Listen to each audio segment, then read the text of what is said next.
పెద్దలు గౌరవనీయులు మంత్రివర్యులు మన తెలంగాణ పోరాట బిడ్డ పొన్నం ప్రభాకర్ గారికి మండల కాంగ్రెస్ ప్రెసిడెంట్ గారికి డయాస్ మీద ఉన్న పిసిసి స్థాయి డిసిసి స్థాయి మండల స్థాయి నాయకులందరికీ ముల్కనూర్ కేంద్రం నుండి మరియు భీమదేవరపల్లి మండలంలో ఉన్న గ్రామాల నుండి తరలి వచ్చిన అశేష జనవాహినిలో ఉన్న నా అక్క చెల్లెలకు అన్నదమ్ములందరికీ నా నమస్సుమాంజలు.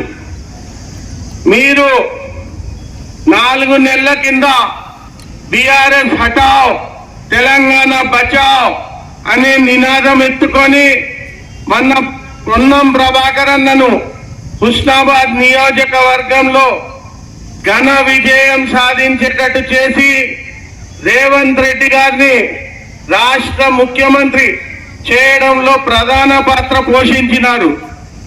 ఈరోజు మీరు బీజేపీ హటావ్ దేశ్ కు బచావ్ అనే నినాదం ఎత్తుకొని ముందుకెళ్లాల్సిన అవసరం అగత్యం ఎంతైనా ఉంది. బీజేపీ ప్రభుత్వం గత 10 సంవత్సరాలుగా భారతదేశంలో ఉన్నది. మీకు తెలుసు, నిత్యావసర సరుకులు ఆకాశాన్ని అంటినాయి.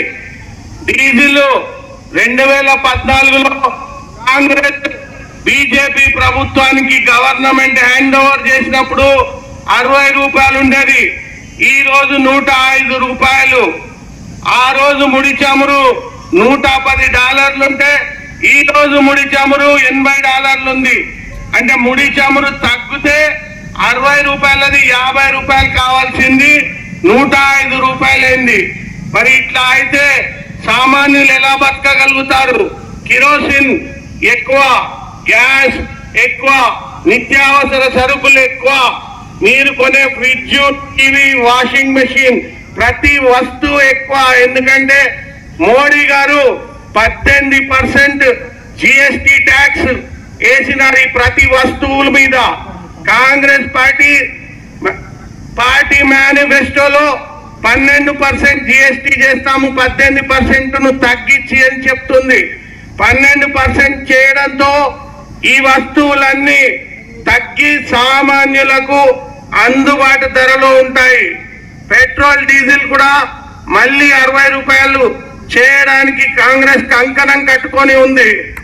కాంగ్రెస్ ప్రభుత్వం, మా నాయకుడు రాహుల్ గాంధీ భారత్ జోడో యాత్ర పేరు మీద కాశ్మీర్ టు కన్యాకుమారి 10,500 కిలోమీటర్లు, ఇంతకుముందు ప్రపంచంలో కూడా ఎక్కడా జరగని 10,500 కిలోమీటర్లు గిన్నెస్ బుక్ రికార్డ్ నడిచినాడు.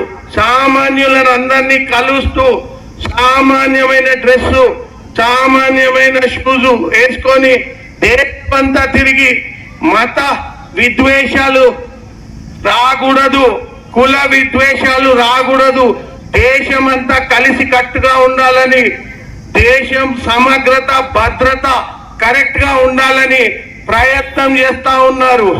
మోడీ గారు దేశాన్ని విచ్ఛిన్నం చేసే దిశలో మత విద్వేషాలు, కుల విద్వేషాలు రెచ్చగొడుతూ, లాంగ్వేజ్ విద్వేషాలు రెచ్చగొడుతూ దేశాన్ని విచ్ఛిన్నకర దిశగా తీసుకుపోతా ఉన్నారు. మనము ఈ సమయంలో రాహుల్ గాంధీ వెన్నంటి నిలిచి కాంగ్రెస్ పార్టీని బలపరిస్తే మన జీవితాలలో ఒక వెలుగు నిండుతుంది. మనకు ఇక్కడ బండి సంజయ్ గారు గత 5 సంవత్సరాలుగా పార్లమెంట్ మెంబర్ గా ఉన్నారు. బండి సంజయ్ గారికి చదువు సంధ్య లేదు, 10th క్లాస్ ఫెయిల్. ఒక ఇంటర్వ్యూలో నాగరాజ్ అనే ఆయన ఇంటర్వ్యూ చేస్తే మీ తండ్రి గారు ఏం చేస్తారని అడిగితే మా తండ్రి గారు టీచర్ అని చెప్పినాడు.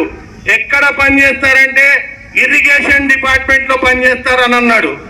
ఆ యాంకరు కొంచెం పరేషాన్ అయ్యి మళ్ళీ ఒకసారి అడిగినాడు, ఏమన్నా మాటలో నాలుక తిరగకుండా అంటున్నారా అని.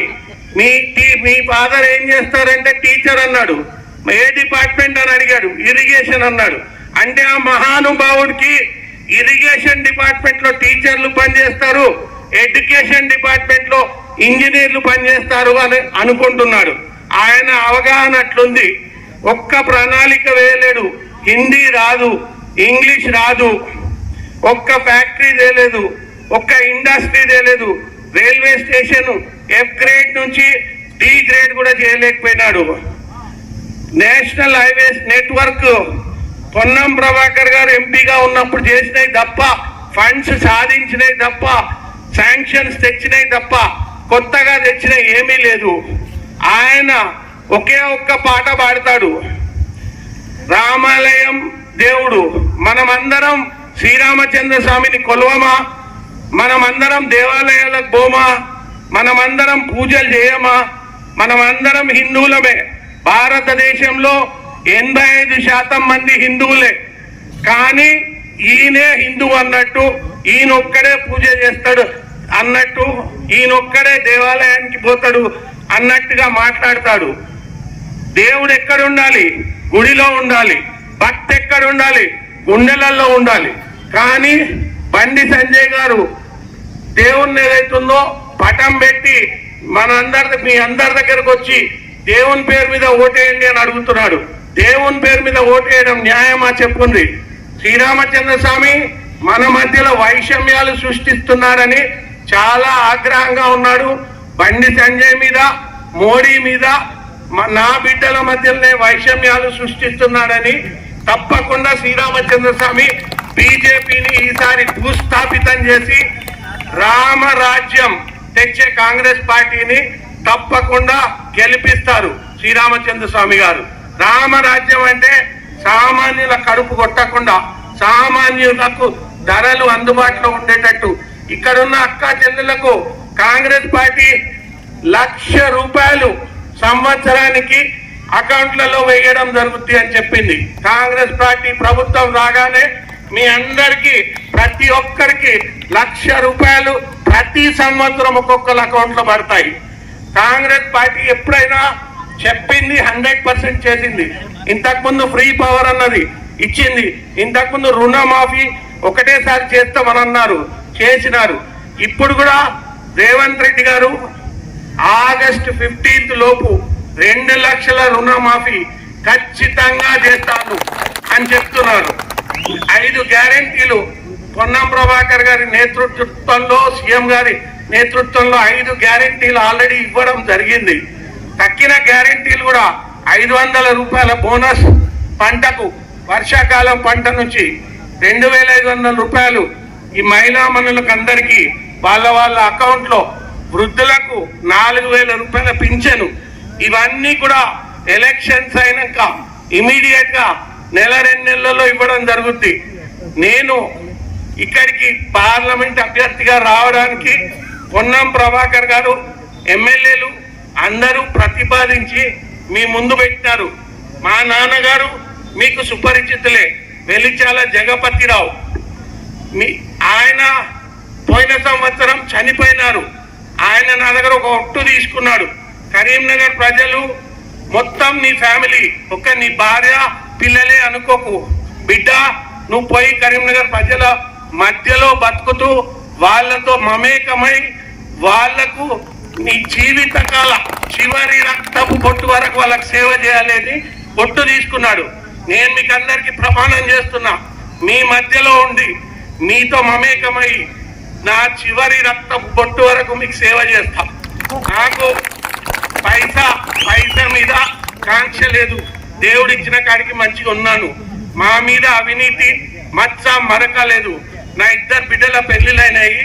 మీ దగ్గరికి రావడం పరమార్థం ఏంటంటే మీకు పూర్తిగా సేవ చేస్తూ పరితపించాలని ఆలోచించి మీ ముందుకు వచ్చాను.